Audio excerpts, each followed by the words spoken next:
교육은 여러분들의 미래거든요. 미래와 직결되는 이 교육을 싸구려로 만드실 건가요?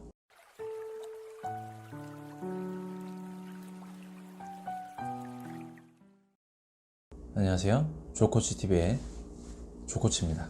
네, 여러분들 학점은행제에 얼마의 비용을 투자하고 계신가요?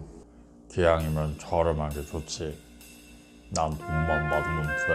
싼 게 빚이 떡이다. 아, 내가 괜한 말을.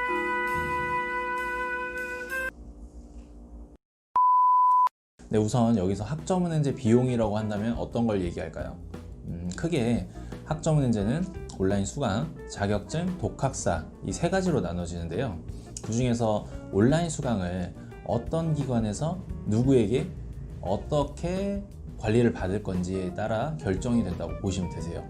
근데 과연 이 교육에 투자하는 비용을 저렴하게 하는 것만이 능사일까요? 비단 학점은행제뿐만 아니라 어떤 서비스나 제품을 구매할 때 저렴한 것만이 가장 최선의 선택이 될까요? 어쩌면 이런 것 때문에 가성비, 가심비라는 말들이 존재하는지도 모르겠습니다. 왜냐면 내가 비용을 투자한 만큼 그 결과물을 기대하기 때문입니다. 자, 그럼 이 시점에서 학점은행제에서 저희가 기대하는 게 무엇인지 먼저 파악해야겠죠? 간단히 설명드리면 보통 학점은행제를 통해서 우리는 학점 이수와 학위 취득을 하게 됩니다. 단지 여기서 취득하는 학점과 학위 자체가 중요하진 않아요. 자, 중요한 것은 여기서 취득하는 학점과 학위를 통해서 우리가 원하는 진로의 지원 요건을 갖추는 데 있습니다. 예를 들면 대학 편입이라든지 대학원 진학, 국가 자격증 취득과 같은 진로를 설계하는 데에 있는 거죠. 즉 학점은행제는 어떤 지원 자격 요건을 갖추는 데에 의미가 있다는 겁니다. 자, 그럼 학점은행제로 가성비를 따져본다고 했을 때 이런 부분들을 충족할 수 있는지를 먼저 따져봐야 된다는 거예요.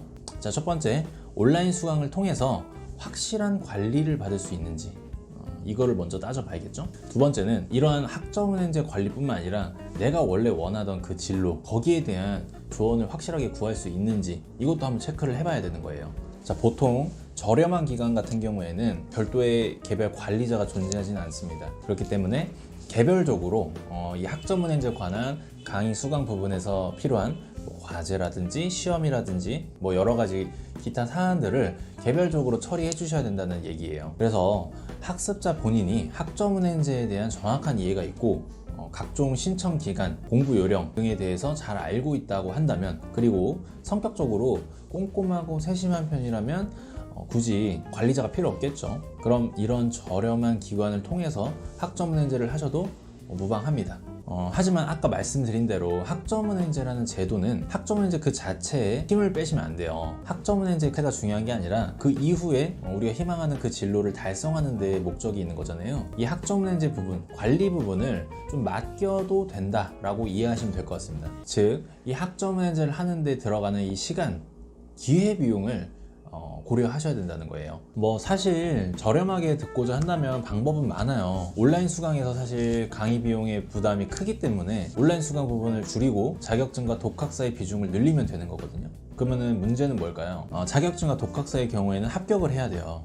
실제로 공부를 해서 패스하는 거 물론 그것만 하시면 어렵지 않아요. 다만 우리는 본래 목적이 있잖아요. 누누이 말씀드리지만 그런 것들을 하면서 자격증과 독학사를 함께 공부를 해서 합격을 해야 된다. 그런 비중이 높은 플랜이다. 위험한 플랜이라고 보시면 돼요. 즉 저비용 하이 리스크 그런 플랜이라고 보시면 돼요. 반면에 온라인 수강 비중을 많이 늘리면 어떻게 될까요? 물론 비용은 늘어나겠죠. 학기가 늘어난 만큼 비용도 늘어납니다. 그만큼 자격증이랑 독학사의 비중도 낮게 되겠죠. 자, 그러면 고비용 로우 리스크라고 보시면 돼요. 이건 여러분들의 선택이에요. 그렇지만 저는 학점은행제 취지를 다시 한번 여러분들이 생각했으면 좋겠어요. 학점은행제는 뭐다? 그냥 요건을 충족시키는 수단에 불과하다. 비용을 낮추는 데 중점을 두지 마시고 내가 확실하게 이거를 취득할 수 있는 방법, 그리고 내가 원래 해야 되는 그 학습에 지장이 되지 않는 그런 플랜으로 가셔야 된다는 겁니다.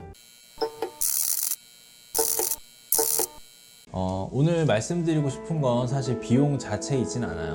사실 비용은 따져봐야 될 모든 요소들 중에서 가장 중요하지 않은 요소라고 볼 수 있어요. 특히 교육에서는요. 자, 여러분들은 현명하게 학점은행제 목적과 취지에 맞는 학습 관리를 받을 수 있는지에 먼저 집중하시고요. 그리고 나서 비용을 체크하세요. 혹시라도 과한 비용이 든다 할지라도 나에게 확실한 플랜이고 내 진로 설계에 적합한 플랜이다 라고 한다면 그 플랜이 여러분들에게 정답이 되는 플랜입니다. 교육은 여러분들의 미래거든요. 미래와 직결되는 이 교육을 싸구려로 만드실 건가요? 현명한 결정을 통해서 여러분들의 미래가 명품이 되길 진심으로 기원합니다. 지금까지 조코치TV의 조코치였습니다. 감사합니다.